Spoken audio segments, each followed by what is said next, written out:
Bueno, buenas noches. Interesante porque pensaba mientras la escuchaba Marisa que, claro, ella tomó una vertiente muy específica de la cuestión de lo inconsciente. Pensé en cómo le habrá resonado a los que van pasando y los que van a pasar por acá esta cuestión de pensar lo inconsciente en los niños, en fin. Yo justamente me pareció como que supuse anticipadamente que iban a hablar a lo largo de estas jornadas sobre el concepto de inconsciente en las distintas cuestiones freudianas, seguramente con Lacan.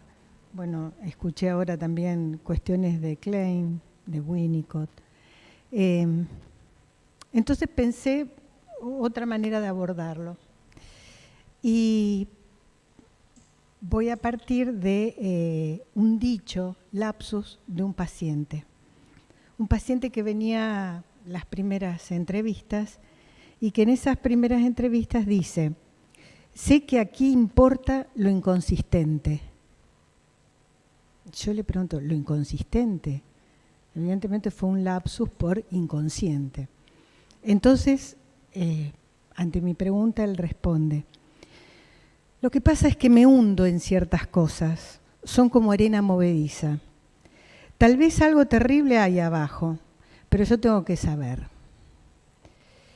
Es a partir de esta pequeña intercambio, digamos, que es en los inicios, ¿no?, de las entrevistas que aparece, que me propuse pensar la relación entre lo inconsistente y lo inconsciente.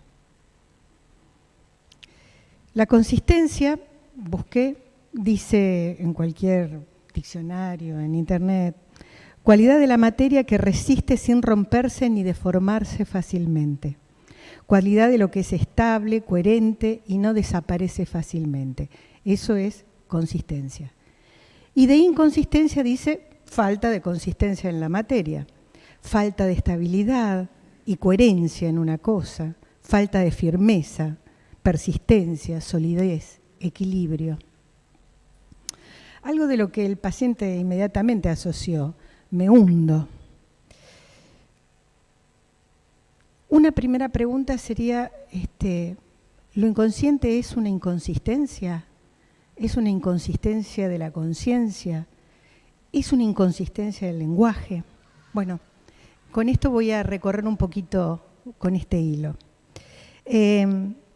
Por otro lado, para empezar, hay una metáfora presente para el paciente que es la de profundidad. Me hundo y abajo hay algo terrible, una especie de monstruo, dirían los chicos, al cual él está dispuesto a enfrentarse porque la cosa está que arde. Metáforas de profundidad, metáforas de palincesto, banda de Moebius, modelos, metáforas, analogías y comparaciones. Digo, ¿cómo se piensa lo inconsciente? Que esta es una cuestión que a mí siempre, en el nombre de las jornadas, me llamó la atención. ¿Por qué el inconsciente y no lo inconsciente? Porque yo algo voy a decir de esta inconsistencia óntica de el inconsciente para pensar lo inconsciente. Entonces decía, en esta metáfora de profundidad, ustedes saben que fue tomada por muchos analistas, esta idea de lo que hay por debajo, y incluso como una traducción que había que operar sobre esa profundidad, algo que estaba escondido. A diferencia de esta idea más de la banda de Moebius, que ustedes saben que cuando uno la recorre termina en el mismo punto del otro lado de la superficie, pero en una continuidad, no con una idea de profundidad, sino con una idea de superficie, ¿no? Esa es la metáfora que en algunos lugares retoma Lacan. Interesante. ¿Es inconsistente lo inconsciente? ¿Es una inconsistencia de la conciencia? Y yo pensaba, dime con qué concepto de inconsciente cuentas y te diré qué clínica practicas. Porque según como uno piensa justamente esta cuestión de lo inconsciente, hay una clínica, hay una práctica que de allí se deduce. Pensar un inconsciente en profundidad obviamente lleva a otros lugares que pensar en lo inconsciente como una superficie. Entonces me empiezo a preguntar, no sé si lo inconsciente es una inconsistencia de la conciencia, pero podría preguntar, ¿es una inconsistencia del saber? Claro, uno siempre dice saber lo no sabido, no saber lo sabido, la diplopía, la diferenciación entre saber y decir, uno dice más de lo que sabe. Es como si allí pensáramos cierta inconsistencia en el saber. Digo una inconsistencia porque hay una falta de estabilidad de ese saber, como puntos de singularidad donde el saber trastabilla. Hay saber que no sé, sé de cosas que no sé, etcétera, ¿no? Entonces decía, una de las caminos que allí la clínica puede ofrecer es aquella vieja idea de hacer consciente lo inconsciente, es decir, como lograr arreglar esta cuestión de la inconsistencia en esta superficie en esta superficie de la conciencia. Esto de hacer consciente lo inconsciente va por el lado de aumentar el saber y el control. Lo que pasa es que, en general, cuando el saber aumenta y el control aumenta, la inconsistencia sigue y la singularidad insiste. Bueno, retorno, pensar de esta manera, como una cuestión de saber, sería un retorno al esquema nociológico de la teoría del conocimiento sujeto-objeto, ¿no es cierto? Un sujeto y un objeto, y un sujeto cognoscente que allí desarrollaría un saber. Sabemos que en nuestra clínica el objeto tiene otra consistencia u otra inconsistencia. Digo esto porque justamente esta relación sujeto-objeto que la nociología planteaba como un conocer sobre eso otro, está acá a patas para arriba, ¿no? En relación a que este objeto ya nos incumbe de otra manera. Es otro objeto del que estamos hablando, y en todo caso, conocer sobre lo inconsciente como si fuese un objeto al cual el sujeto se lo opone, digo, nociológico, sentido kantiano, cartesiano, como ustedes quieran, ¿no? Hegeliano incluso. El sujeto cartesiano, claro, en esta relación de conocer el objeto siempre aparece como transparente a sí mismo. Se piensa pensando, dice Descartes, ¿no? Pero ya esto le llamó la atención, ya en 1648, Burman, uno que intercambiaba correspondencia con Descartes, justamente le dice, ¿por qué llamar yo a la sustancia pensante? ¿El que piensa en mí soy yo mismo? ¿O es el alma del mundo, dice, lo que piensa en mí? ¿Qué es esta sustancia pensante? Bueno, si nosotros nos salimos de este esquema nociológico clásico, que creo que es lo que hace Freud, y todos los que también se han llamado filósofos de la sospecha, que empiezan a pensar de otra manera, incluso el mismo Heidegger, ¿no? Fuera de este esquema nociológico, ¿qué sería una cura que no pase por el yo? Pregunta interesante, ¿no? Porque me ha pasado que a veces pareciera como que para algunos de lo que se trata es de darle saber al yo, para algunos analistas digo, y para otros sería como que no es el yo el que tiene que operar. Por lo tanto, se podrían hacer interpretaciones que el yo del sujeto no tenga ni noticia de qué corno está pasando. Una cosa interesante, ¿no? Digo, porque es interesante ver los efectos de eso. Claro, Lacan después va a decir esta cuestión de que si soy donde no pienso, y eso lo relaciona con el ello, soy allí donde no pienso, y pienso allí donde no soy, y en este pensar donde no soy, piensa lo inconsciente, ¿no?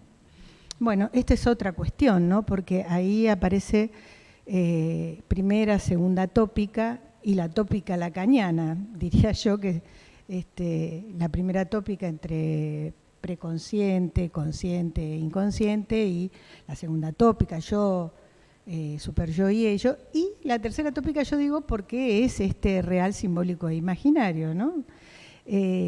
Donde, bueno, sería para una larga charla, qué relación, obviamente ninguna de estos triunviratos se superponen unos al otro, no hay manera de subsumir una tríada a otra, y estamos ante elaboraciones teóricas que llevan hacia distintos caminos. Pensaba, el inconsciente como una inconsistencia, ¿es una inconsistencia lógica? ¿Podemos pensar el inconsciente o lo inconsciente como una inconsistencia lógica? ¿Qué sería una inconsistencia lógica? Una inconsistencia lógica, esto tiene una figura en la lógica que tiene que ver con la lógica clásica que nosotros utilizamos, que es la lógica aristotélica, tiene 3 principios: de identidad, de no contradicción y de tercero excluido. Esta lógica es la lógica clásica aristotélica. La nueva física, ya esta lógica no le está bastando hace ya rato. Y hace rato que, tanto en la física como en la matemática, se vienen pensando lógicas que justamente no se asientan sobre estos 3 principios de identidad, de no contradicción y tercero excluido. Las que no se aceptan que algo no necesariamente es igual a sí mismo, que sería el principio de identidad, se llaman lógicas no reflexivas. Después hay lógicas que aceptan que haya contradicción, que una cosa es y no es al mismo tiempo. Es decir, esto aplicado a una misma cosa, ¿no? O sea, esto es una mesa y no es una mesa, o esta es una mesa marrón y no es una mesa marrón al mismo tiempo. Eso en lógica es una inconsistencia. Esas lógicas se llaman lógicas paraconsistentes, que van más allá de la consistencia. Si ustedes lo piensan, ya aquí tenemos una cuestión freudiana, porque Freud plantea que en lo inconsciente hay solo afirmación y desconoce la negación.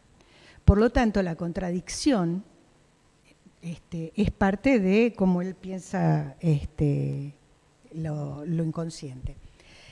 Fíjense que esta inconsistencia de aceptar la contradicción es interesante porque uno podría, y algunos lo han planteado de una manera positivista, que haría que el psicoanálisis epistemológicamente no fuera una ciencia. Cosa que eso es una barbaridad, porque en realidad la física cuántica está usando todo el tiempo las lógicas paraconsistentes en este momento.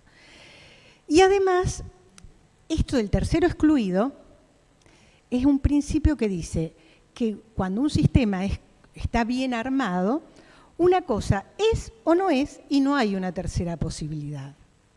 Entonces, esto es marrón o no es marrón. ¿Es marrón o no es marrón? No hay una tercera posibilidad. Eso es el principio de tercero excluido. Bueno, estos 3 principios aparecen en un poema, en Parménides, referidos al ser, justamente, ¿no? Entonces les decía, las lógicas que no aceptan esta restricción del principio del tercero excluido, también son lógicas que en este momento están en cuestión y se llaman paracompletas. ¿Por qué? Porque cuando yo no tomo el principio del tercero excluido, si digo esto es o no es y no hay una tercera posibilidad, si hay una tercera posibilidad, se me descompleta el sistema. Interesante, porque descompletar no sería algo de lo inconsciente que dice en los textos sobre el inconsciente, en la metapsicología freudiana, pero sí es algo de lo cual nosotros podemos pensar con Lacan. Esta lógica no completa, algo que allí no se cierra en este principio de tercero excluido.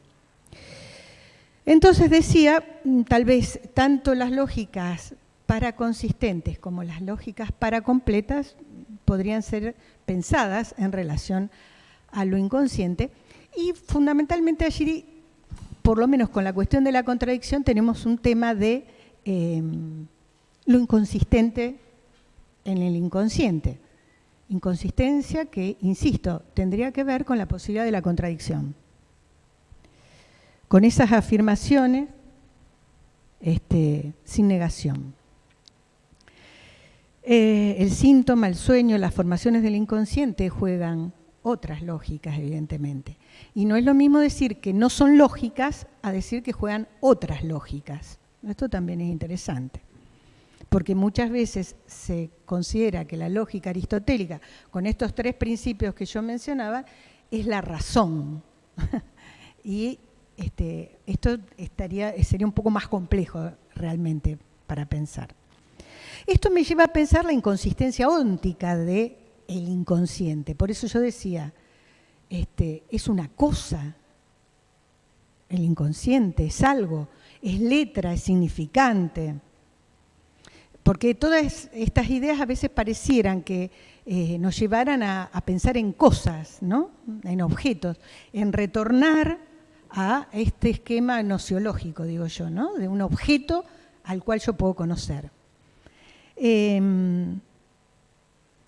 Pienso que toda la metapsicología freudiana y toda la representación espacial que busca Freud permanentemente de lo inconsciente, a través de distintas comparaciones, metáforas, modelos, donde hay una insistencia en la inscripción, en lo imborrable, cosa que ya venía desde antes en cuestión de la representación, como se venía pensando a fines del siglo XIX, como que lo que deja una inscripción habría algo de lo imborrable allí. Y donde él mismo también se va preguntando sobre la estabilidad de lo inconsciente. Esto no me quiero detener en algo que supongo que ustedes habrán recorrido y que ya tal vez hayan dicho en los escritos metapsicológicos sobre cómo Freud piensa si se trata de una inscripción que cambia de lugar o si se trata de la iluminación que cambia sobre la representación, ¿no? Esto nos lleva a una pregunta sobre el inconsciente es estable, es una cosa y además es siempre la misma. Entonces yo arribo a lo inconsciente, al inconsciente que está ahí esperándome, ¿no? Como si estuviera ya armado, inscripto o intentando inscribirse, pero ya ahí dado. A esto le agrego la idea de que en un momento Sartre en dialéctica, ¿cómo se llama? La crítica a la razón dialéctica, hace todo un debate. Yo no sé si es en la crítica a la razón dialéctica o en el ser y la nada, me parece que es. Hace una crítica a la idea de inconsciente de Freud, porque justamente él lo que plantea que en realidad lo inconsciente está planteado como otra conciencia paralela o por debajo, y además él la asocia a la mala conciencia, porque es una conciencia de la cual uno no quiere saber nada y se hace el salame. Eso dice Sartre. Yo me hago el salame, él en realidad la tiene con las histéricas y dice, la histérica dice una cosa, pero en realidad se está haciendo la tonta y no es que no sepa. Claro, no es que no sepa. Claro, ahí estamos de nuevo con la inconsistencia del saber. ¿Sabe o no sabe, no? Esta es la crítica en el ser y la nada, no es en la crítica de la razón dialéctica.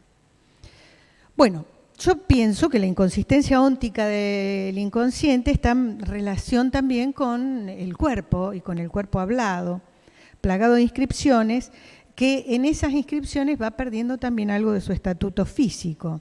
Yo digo algo del estatuto físico porque se desprende este órgano de la libido, dice Lacan en distintos lugares, que es algo que agujereó el cuerpo, que se fue por ahí y que pasó desde la esfera andrógina, formada entre el hombre, mujer, en Aristófanes, en el banquete de Platón, de eso habla de un huevo y del huevo hace la laminilla con la cual se hace la omelette. Digo, Seminario 11, me parece que deben conocer la referencia.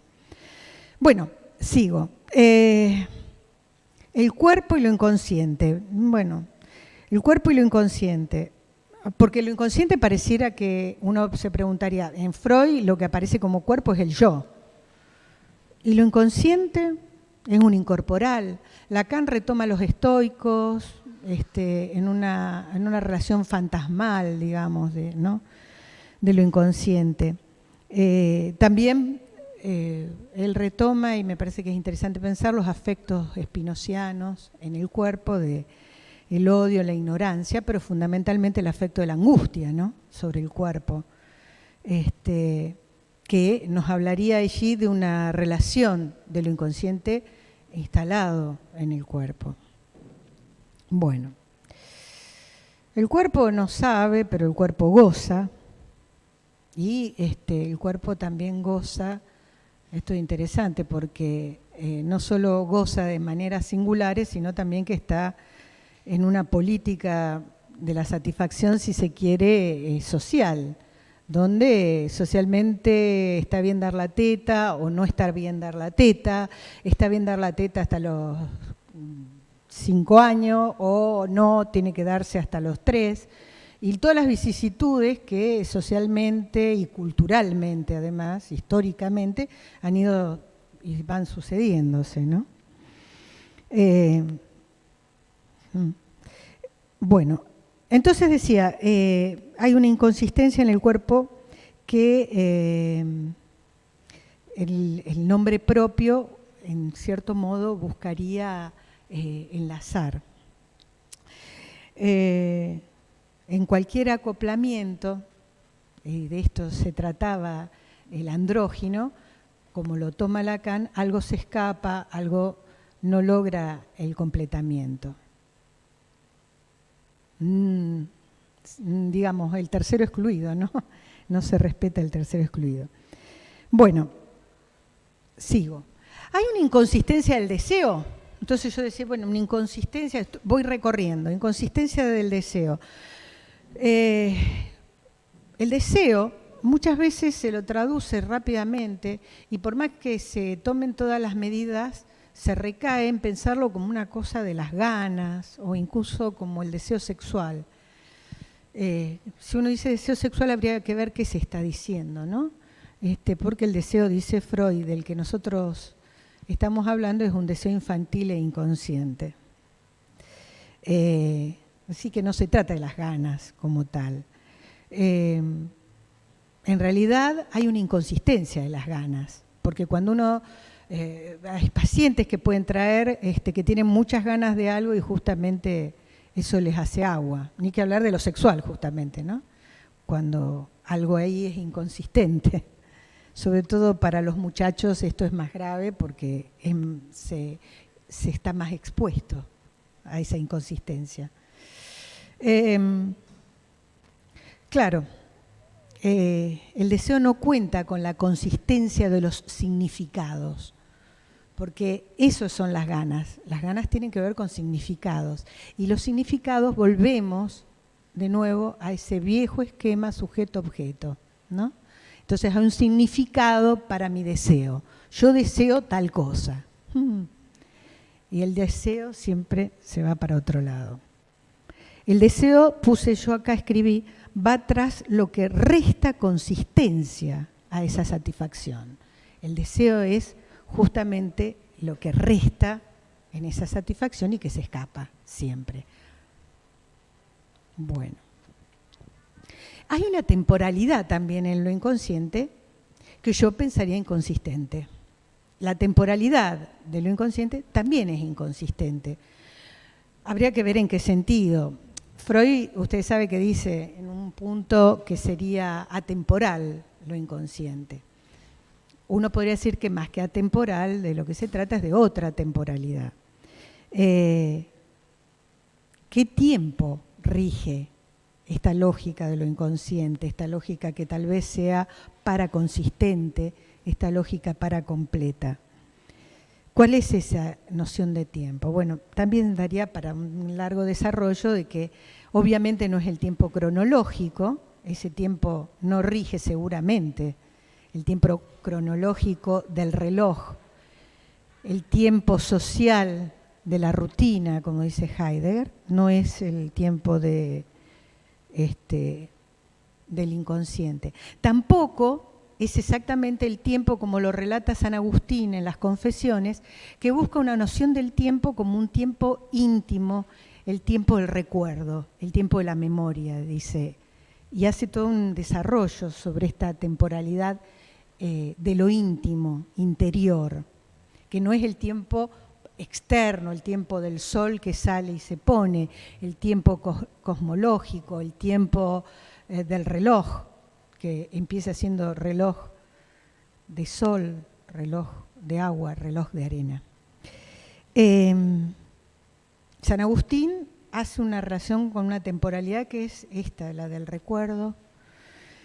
Tampoco es esa la que rige exactamente lo inconsciente, porque, bueno, hay unas inconsistencias no solo en la cronología, sino en pensar, como la fenomenología pensaba, esta vivencia de la temporalidad, ¿no? Como yo me vivo en una duración. ¿Por qué? Porque lo inconsciente tiene que ver con el instante, y a partir del instante tiene que ver con el acto. Es decir, no tiene que ver con la duración. Por eso no hay duración para pensar lo inconsciente. No se trataría en lo inconsciente de algo que dura, algo que está por debajo, sino de algo que se produce en determinado momento, se produce para desaparecer. Entonces, bueno, en el tiempo lógico y el acerto de certidumbre anticipada, Lacan trabaja allí un experimento, no voy a hacer referencia a eso, pero habla de tres tiempos. El tiempo, primero dice el instante de ver, el tiempo de comprender y el instante de concluir. Esta conclusión, y justamente ahí aparece momento de concluir, porque primero habla de instante, después habla de momento. Bueno, pero instante y momento ya es un tema, porque por ejemplo, sobre el tema del instante, el que más desarrolla es Kierkegaard, que ha sido retomado por Heidegger en un pie de página, y esa cuestión del tiempo en algunos casos es traducida como instante y a veces es traducida como momento. Pero de cualquier manera, lo que estamos diciendo es que no estamos en una homogeneidad temporal, no es un tiempo homogéneo, cronológico. Y bueno, y ahí ya vamos a tener que hablar además, es un tiempo que se precipita, ¿no? Dice Lacan sobre el acto, y un tiempo que no es consistente en esa homogeneidad. Además está el après-coup, está la resignificación, todas estas cuestiones de idas y vueltas respecto de la temporalidad. Yo puse acá el sujeto es excéntrico, fuera de su centro, porque es tiempo. No es el yo estable y duradero que sostiene la conciencia y el preconsciente. Porque el yo sí nos daría una cierta continuidad al modo que plantearía Husserl, por ejemplo. Bueno, y la interpretación me hacía otra pregunta. ¿Es inconsistente la interpretación? Porque también por interpretación entendemos muchas diferentes cosas los psicoanalistas. Y esto me conduce al tema del sentido. ¿En qué la interpretación consiste? ¿Es inconsistente o es inconsistente? ¿Es inconsciente para el analista que forma parte del concepto de inconsciente? Porque digo, a veces no somos conscientes de las interpretaciones los analistas.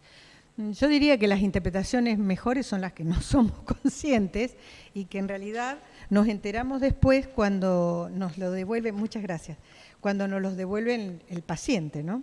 De que allí hubo una interpretación. Por otro lado, aparece en Freud, en Construcciones en Análisis, que nos llevaría a la cuestión del síntoma y el fantasma, a que la interpretación es al detalle sobre la construcción, dice Freud en Construcciones y en Análisis. Entonces, la interpretación siempre sería sobre ese detalle. Y yo diría sobre la inconsistencia de la historia, la inconsistencia de la novela familiar. Esa inconsistencia que en El hombre de los lobos lo lleva a Freud a encontrar múltiples determinaciones del momento del coito parental, ¿no? También hay otra inconsistencia, es una inconsistencia que yo la relaciono también con la interpretación, que es la inconsistencia retórica. Cuando en la clínica un paciente cuenta algo y por ejemplo, las formas retóricas de lo que está contando entran en colisión con lo que está contando. Alguien que, por ejemplo, en estas figuras del decir, dice algo sumamente grave, riéndose, y entonces no está acompañando, digamos, en estos modos. Yo no digo porque riéndose o ironizando o en determinadas figuras, ¿no? Y además porque se producen alegorías, elipsis, en los dichos de los pacientes, que son figuras retóricas que también son inconsistencias del discurso. Algo que uno está escuchando, que se está hablando, pero que no se está nombrando, por ejemplo, digo, ¿no? Eso sería una elipsis, donde está suprimido una palabra o partes. Bueno, yo decía sobre la interpretación, hay una consistencia precaria de un sentido que vuelve a poner a fluir lo estancado en la interpretación arcaica, la interpretación que el paciente ya tenía sobre los hechos, porque los pacientes vienen con la interpretación sobre los hechos. Bueno, algunos pacientes. La interpretación, cuando da en el blanco, erra. Ya no es eso porque fue eso. Es decir, es una desestabilización del sentido. Bueno, esto es una toma de posición, porque sabemos que hay interpretación, por ejemplo, la kleiniana, que iba por el lado del sentido, de dar sentido, ¿no? Me refiero. Y como una cierta estabilización allí del sentido. Bueno, para terminar, termino diciendo la inconsistencia del análisis, me pregunté también. Porque ¿puede la cura ser total? ¿Se puede prever la recaída o la nueva sintomatología, diría Freud? Y además, ¿y si ese residuo de lo que no puede ser analizable es un resto transferencial, dice Freud? Bueno, y ahí habla del factor constitutivo y el factor cuantitativo, como aquello que se resistiría en un análisis, dice él, en análisis terminable e interminable, a la consistencia absoluta de un análisis.